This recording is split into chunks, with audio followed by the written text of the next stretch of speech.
National Herald case में प्रवर्तन निदेशालय ईडी की चार्जशीट के खिलाफ कांग्रेस ने देश भर में जोरदार प्रदर्शन किया। कांग्रेस ने इसे राजनीतिक प्रतिशोध करार देते हुए केंद्र की बीजेपी सरकार पर निशाना साधा। वहीं बीजेपी ने भी कांग्रेस पर पलटवार किया है।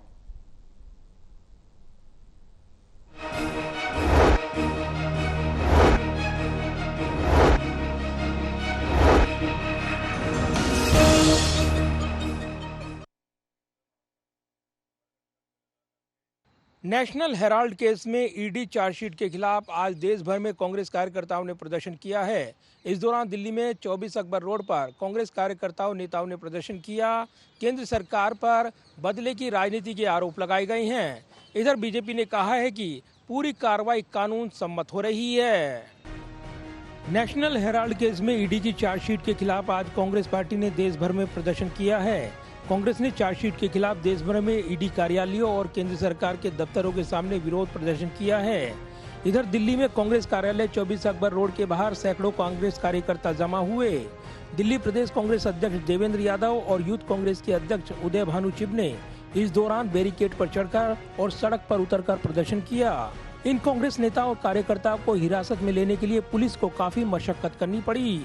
इस दौरान प्रदर्शन कर रहे दिल्ली कांग्रेस अध्यक्ष देवेंद्र यादव ने इसे केंद्र सरकार की बदले की कार्रवाई बताया और कहा कि ईडी की चार्जशीट विपक्ष की आवाज को दबाने की साजिश है। इस लोकतंत्र में विपक्ष की आवाज को दबाने का काम किया। मैं स्पष्ट कर देना चाहता हूँ, ये राहुल गांधी जी की सेना है। कोई भी कार्यकर्ता डरने वाला नहीं। जैसे हमारे बब्बर शेर माननीय राहुल गांधी जी हैं, उन्हीं के कदमों पर चलते हुए एक एक कार्यकर्ता बब्बर शेर बनकर माननीय राहुल गांधी जी का रूप धारण करके इस लोकतंत्र में जो दबाने की कोशिश की जा रही है उसके खिलाफ अंत तक लड़ेगा। कांग्रेस नेताओं ने आरोप लगाया कि ये जानबूझकर बनाया गया ऐसा केस है जिसमें एक पैसे का लेन देन नहीं हुआ है। कांग्रेस नेताओं ने आरोप लगाया कि मोदी सरकार राहुल गांधी की सच्चाई से डरती है। हम इसे कोर्ट में और सड़कों पर लड़ेंगे। दोस्तों, फिर से नेशनल हेराल्ड को एक मुद्दा बनाया जा रहा है। आपके मन में सवाल आएगा कि नेशनल हेराल्ड को टारगेट क्यों किया जा रहा है। शायद सवाल यह होना चाहिए कि नेशनल हेराल्ड के माध्यम से गांधी परिवार को टारगेट क्यों किया जा रहा है, या फिर नेशनल हेराल्ड और गांधी परिवार के माध्यम से कांग्रेस पार्टी को क्यों टारगेट किया जा रहा है। 1937 में जब नेशनल हेराल्ड, गांधी परिवार और कांग्रेस पार्टी इस देश के मजलूमों के हक की लड़ाई लड़ रही थी, आजादी की लड़ाई लड़ रही थी, तब भी इसे टारगेट किया जाता था। Nothing has happened in the last 12 years. It's a 12-year-old case. The fact that the government had to wait till the 365th day to file a charge sheet tells you how morally, legally and intellectually bankrupt this government is. The reality is that the case has been filed. वहीं कांग्रेस नेता जयराम रमेश ने कहा कि national Herald की संपत्तियों को जब्त करना और चार्जशीट दाखिल करना राज्य प्रायोजित अपराध है जो कानून के शासन का मुखौटा मात्र है। वहीं कर्नाटक के मुख्यमंत्री सिद्धारमैया और अन्य नेताओं ने ईडी की चार्जशीट को बदले की राजनीति का हिस्सा बताया। कांग्रेस नेतृत्व को और खास तौर से कांग्रेस संसदीय दल के नेता श्रीमती सोनिया गांधी जी को और लोकसभा नेता प्रतिपक्ष राहुल गांधी जी को जानबूझकर निशाना बनाया गया। वहीं दूसरी ओर बीजेपी ने कांग्रेस के आरोपों को खारिज करते हुए कहा कि ये मामला कानून के दायरे में है। पूर्व केंद्रीय मंत्री रविशंकर प्रसाद ने प्रेस कॉन्फ्रेंस कर कहा कि सोनिया गांधी और राहुल गांधी को हाई कोर्ट और सुप्रीम कोर्ट से कोई राहत नहीं मिली है और उन्हें आरोपों का जवाब देना चाहिए।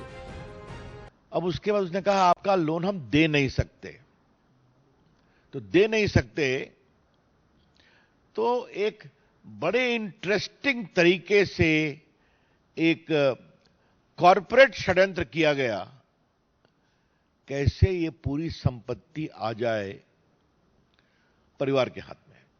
तो जो एक कंपनी बनाई गई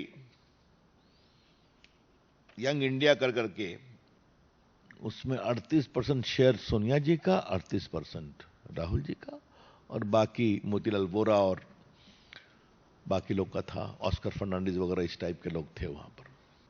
ये इक्विटी शेयर 9 करोड़ के पूरे शेयर इस यंग इंडिया कंपनी को ट्रांसफर कर दिए गए। बीजेपी नेता रविशंकर प्रसाद ने आगे कहा कि कांग्रेस के पास लूट की लाइसेंस नहीं है। नेशनल हेराल्ड की संपत्तियों का दुरुपयोग हुआ है, कानून अपना काम कर रहा है, इसमें बदले की राजनीति कहाँ है। नेशनल हेराल्ड केस में ईडी ने दिल्ली के राउज एवेन्यू कोर्ट में एक चार्जशीट दाखिल की है, जिसमें कांग्रेस की वरिष्ठ नेता सोनिया गांधी और लोकसभा में विपक्ष के नेता राहुल गांधी को आरोपी बनाया गया है। चार्जशीट में कांग्रेस के अन्य नेताओं सेम पित्रोदा, सुमन दुबे और कुछ कंपनियों के नाम भी शामिल हैं। ईडी ने मनी लॉन्ड्रिंग के तहत ये कार्रवाई की है, जिसमें एसोसिएट जनरल लिमिटेड, एजेएल और यंग इंडियन प्राइवेट लिमिटेड की संपत्तियों के कथित हस्तांतरण पर सवाल उठाए गए हैं। नेशनल हेराल्ड केस की शुरुआत 2012 में बीजेपी नेता सुब्रमण्यम स्वामी की शिकायत से हुई थी, जिसमें आरोप लगाया गया था कि यंग इंडियन ने एजेएल की संपत्तियों को गलत तरीके से हासिल किया है। कोर्ट में इस मामले की अगली सुनवाई 25 अप्रैल को होगी। जाहिर है, नेशनल हेराल्ड केस में ईडी की चार्जशीट के बाद नया राजनीतिक घमासान देखने को मिल रहा है। कांग्रेस और बीजेपी के बीच शुरू हुए इस नए राजनीतिक घमासान के आगे भी गरमाए रहने के पूरे आसार हैं। कैमरामैन विदर्भ के साथ प्रदीप कुमार, टोटल न्यूज़, दिल्ली।